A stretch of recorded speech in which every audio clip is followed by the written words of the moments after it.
Clip number 410۔ اس clip میں آپ سورہ انفال کی آیت نمبر 44 سے 46 تک کی تلاوت، ترجمہ اور تفسیر قرآن صراط الجنان سماعت فرمائیں گے۔ بسم اللہ الرحمن الرحیم۔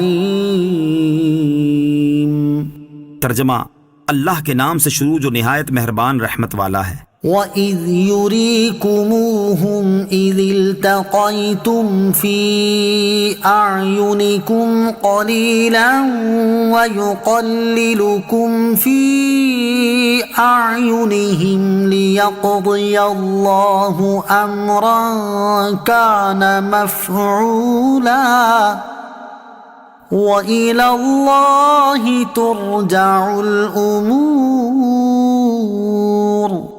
ترجمہ، اور اے مسلمانوں یاد کرو جب لڑتے وقت اللہ تمہیں وہ کافر تمہاری نگاہوں میں تھوڑے کر کے دکھا رہا تھا اور تمہیں ان کی نگاہوں میں تھوڑا کر دیا تاکہ اللہ اس کام کو پورا کرے جسے ہو کر ہی رہنا ہے، اور اللہ ہی کی طرف تمام کاموں کا رجوع ہے۔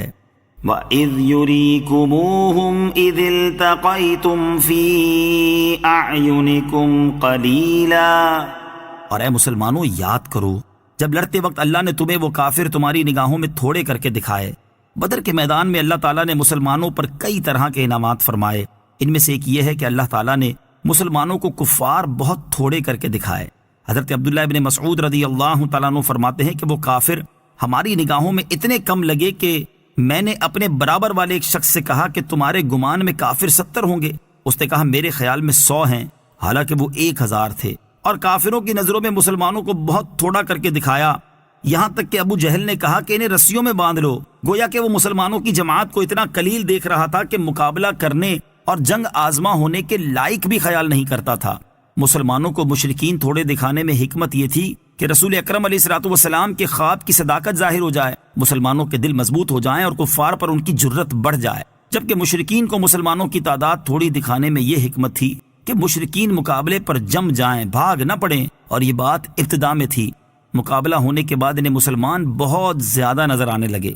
نوٹ: مسلمانوں اور کافروں کا بدر کے میدان میں ایک دوسرے کو کم اور زیادہ دیکھنے کا تفصیلی ذکر سورہ آل عمران آیت نمبر 13 میں مذکور ہے۔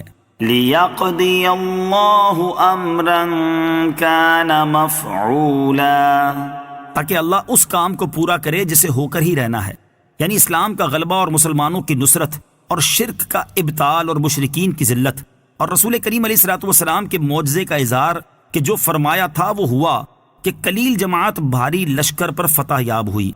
یا ایھا الذین آمنوا اذا لقیتم فئة فاثبتوا واذکروا اللہ کثیرا لعلکم تفلحون۔ ترجمہ: اے ایمان والو جب کسی فوج سے تمہارا مقابلہ ہو تو ثابت قدم رہو اور اللہ کو کثرت سے یاد کرو تاکہ فلاح پاؤ۔ اذا لقیتم فئة فاثبتوا، جب کسی فوج سے تمہارا مقابلہ ہو تو ثابت قدم رہو۔ اس سے پہلی آیات میں اللہ تعالیٰ نے ان نعمتوں کو بیان فرمایا جو اس نے جنگ بدر میں اپنے حبیب صلی اللہ تعالیٰ علیہ وسلم اور ان کے صحابہ کرام کو عطا فرمائی تھی، اور اس آیت میں اللہ تعالیٰ نے مسلمانوں کو جنگ کے 2 آداب تعلیم فرمائے ہیں۔ وَأَطِيعُوا اللَّهَ وَرَسُولَهُ وَلَا تَنَازَعُوا فَتَفْشَلُوا وَتَذْهَبَ رِيحُكُمْ وَاصْبِرُوا إِنَّ اللَّهَ مَعَ الصَّابِرِينَ۔ ترجمہ: اور اللہ اور اس کے رسول کی اطاعت کرو اور آپس میں بے اتفاقی نہ کرو ورنہ تم بزدل ہو جاؤ گے اور تمہاری ہوا یعنی قوت اکھڑ جائے گی، اور صبر کرو، بے شک اللہ صبر کرنے والوں کے ساتھ ہے۔ وَأَطِيعُوا اللَّهَ وَرَسُولَهُ، اور اللہ اور اس کے رسول کی اطاعت کرتے رہو۔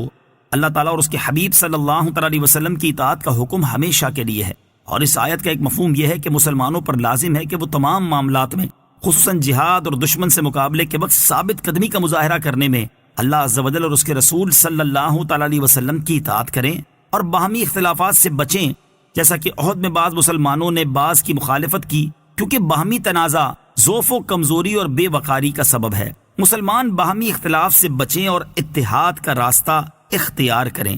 اس آیت کا حکم تو جنگ کے بارے میں ہے، لیکن عمومی حالات میں بھی مسلمانوں کو باہمی اختلاف سے بچنا چاہیے۔ اور اتفاق و اتحاد کا راستہ اختیار کرنا چاہیے۔ کفار کے ممالک تو آپس میں متحد ہیں، لیکن افسوس کہ مسلمانوں میں باہمی اتحاد نظر نہیں آتا، بلکہ ان کا حال یہ ہو چکا ہے کہ اگر کفار کسی مسلمان ملک پر ظلم و ستم کریں تو دوسرے ملک کے مسلمان اپنے مسلم بھائیوں کا ساتھ دینے اور ان کافروں کے خلاف برسر پیکار ہونے کی بجائے وہ بھی کافروں کا ساتھ